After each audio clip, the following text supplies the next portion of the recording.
Hello and welcome to A Life More Boaty. We are here today, courtesy of the lovely people at ARGO Yachting, to have a look at this quite impressive Galeon 405 HTS. Now Galeon have been building boats, I believe, for well over 40 years as a boat manufacturer, and the Galeon range as a sort of product from the manufacturer has been around for about 15 years. They are always slightly radical in the way they build their boats. Their boats tend not to look like anything you've seen before. A prime example is the boat next door, the Galeon 400. Now I've got a video of that on the channel if you search for it. But today we are looking at the 405 HTS that we have here. Now we'll start on the bathing platform. So starters, this entire section, you can see the separation line down there.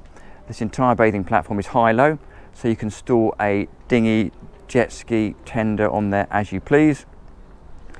And you'll also notice that there is a separate section down here which is your tender garage. So we'll just have a quick look at that before we go on board. So excuse the slightly loud beeping, but under here is your tender garage. You can access it via the quick door, which we'll have a look at in a moment. But the idea is, it does give you a tender garage on a sort of circa 40-foot boat. And she comes in at 13.46 metres overall. If I jump down here, look, you can see.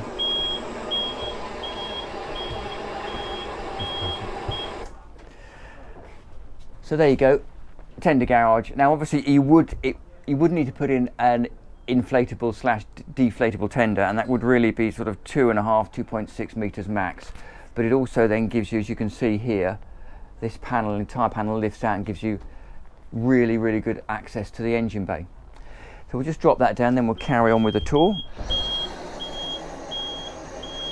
And now that's closed back up, there's a sneaky little access point here, so you can just pop this across. If you want to, I don't know, throw some covers in or something, he says 1 and 2.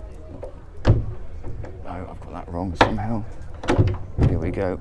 And that whole door then opens out and to the side on a little pantograph hinge like that, and then just does give you a bit of quick access into that tender garage that we've just looked at, so you can throw cushions or bits and pieces in there as you like.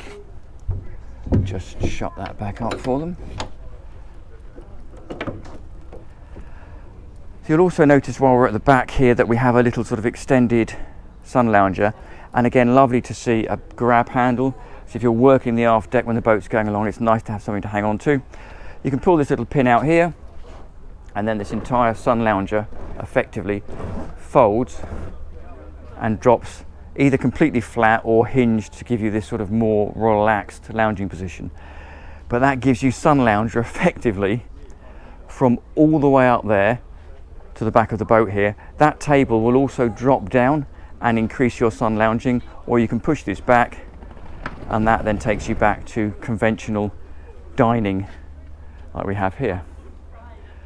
We'll just take, actually no, we'll do the decks last because this is a little bit wet. So here we have then that dining space we spoke about. Really, really impressive, plenty of room. And the nice thing is, if I take a step forward, you can see it's effectively covered by this aft overhang of the sort of hardtop. But equally, this entire section here, so all of this black bit you can see here, is an electric roof. Now he's trying to drizzle, so I'm not going to open it, but that does give you an idea. You can either choose to dine completely undercover or completely open, depending on what the weather's doing. I'm going to put this plant back over here for them, because over on the starboard side here, next to the dining area, we have this rather lovely, beautifully backlit sort of floating galley area. Underneath this hard top here, we have a grill, sink, and a little prep area. There's storage all the way under here, and I think in this one here we have isotherm fridge. The rest of this is just general storage. There's more storage under the floor over there. Move forward, over on the port side, there's this sort of massive double sun lounger. which again benefits from this big opening sunroof.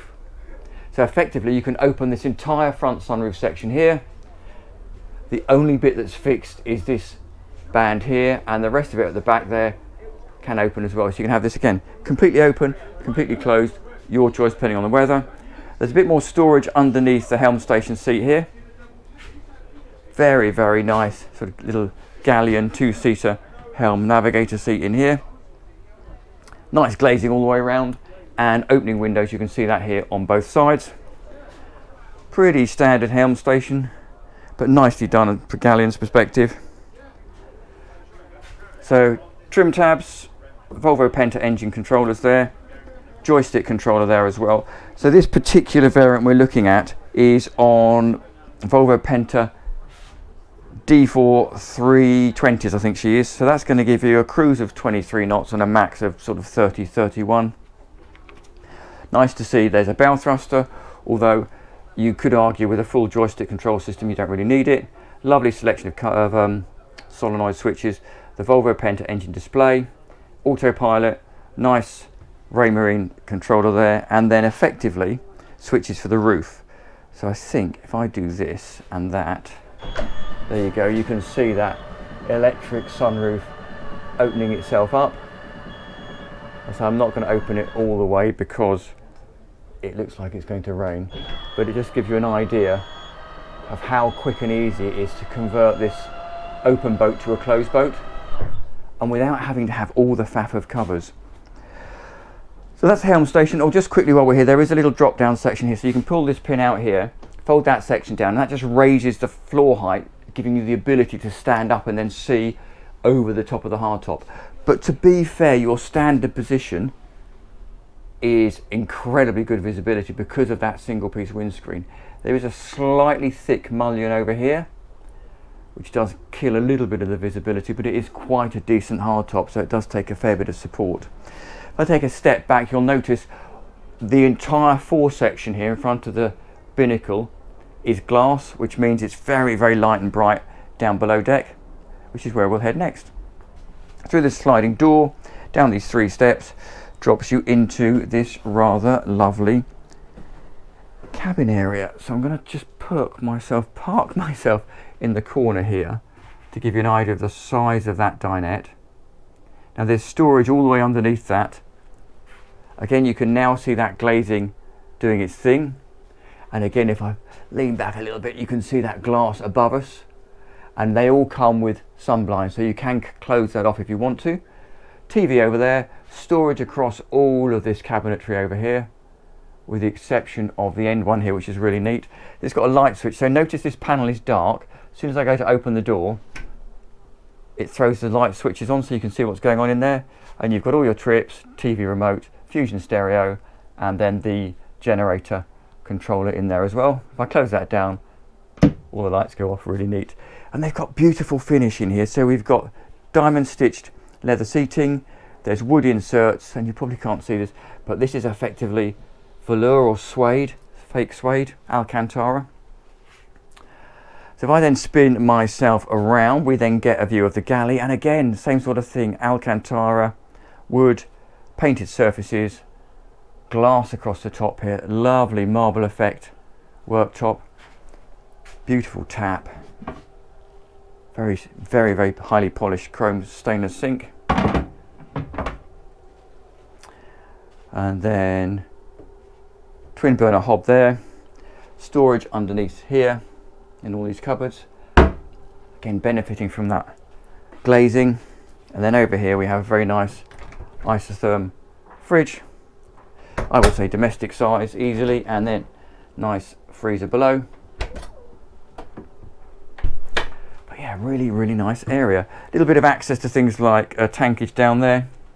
We then head forwards. It takes us through to the sort of, this is probably the master cabin in all fairness. Decent headroom. If I step in and put my hand up here, I'm 1.70 m, so plenty of headroom here. The bed is actually quite high off the floor, which does facilitate if I step back. Decent storage underneath. Access this side through a little step. There's a vanity unit there. Big hanging wardrobe space in there. Again, lovely when a light comes on when you open a wardrobe. A little bit of extra storage across both sides there. Very stylish Galeon headboard. Hull window over there. Mounted TV, and you'll also notice there are sun cushions on, but so all of this is glazing from the start point here right the way forward, and right at the very end is an escape hatch. And last but by no means least, in here is a door that takes us into the ensuite heads. So pretty standard vacuum flush loo. Quite nice actually, they've extended or given you the ability to extend your sort of countertop with that little fold bit there. Again, benefiting from that glazing. Very stylish sink unit, nice tap, and a self-contained with this dual shower. Again, nice to see, it's a handheld shower. You've got heating in there as well, so if it's a little bit chilly you can put the heat on before you get in. Just beautifully lit, very clean, nice and easy to wipe down as well. So we close that off. Actually, we'll leave it open for them. Back through the main cabin area, past the galley, takes us to the after cabin. Now the reason I say either could really be the master is because this does have a heads in there. Again, little step down drops you in right in the entry point of the door. There is plenty of standing headroom, and even just in this cutaway here there's still decent-ish headroom. Nice little dressing seat down there, backed by that window, and then there's storage above here and a very, very large hanging wardrobe, again beautifully lit in there. If I spin myself round and sit down here, you can see we then have a really decent size double bed in there. Again, that glazing giving us loads and loads of light and plenty of storage right the way across the back there. There is storage under the bed as well here, and then as I mentioned, in here we have a heads. Now it is a wet head, so effective as you can see there's a shower unit over there. That drains obviously, and there's the loo or the over there, and a little vanity unit down here. Again, that glazing running right the way back here, giving us loads of light. Storage above with a mirror. And it's so nice when they give you somewhere to put shampoos and bits and pieces. Really, really nice. And again, I'm going to jump in here, and there is, as you can see, standing headroom. Beautifully done. Again, this is a 40-foot boat. It's a 40-foot boat, just under 14 meters, I think it is. That gives you 2 double berths, both ensuite. This can potentially also be a second double berth if you want it to. Really, really impressive. So Galeon do a phenomenal job, and they're not afraid to do something slightly different. So we will finish off with a quick wander around the decks before the show fully opens. And again, while we're here, you'll notice here, if this section's zipped out, there's a grab rail that runs the whole way around here, which makes it really easy to get on and off the boat.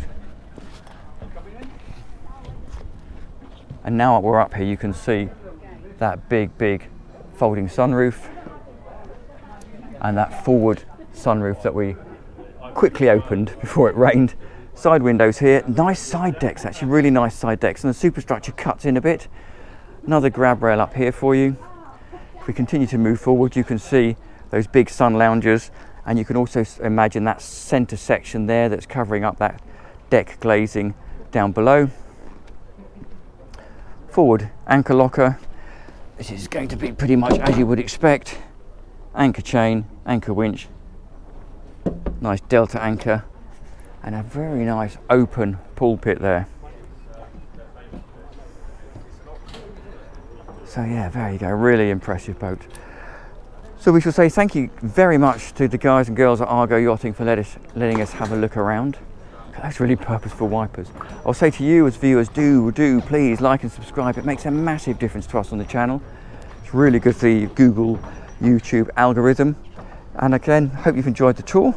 If you have, I'll put some other tours up here for other boats on the channel. We have well over 300 videos on the channel at the moment. So thank you very much for watching, and I will see you next time round.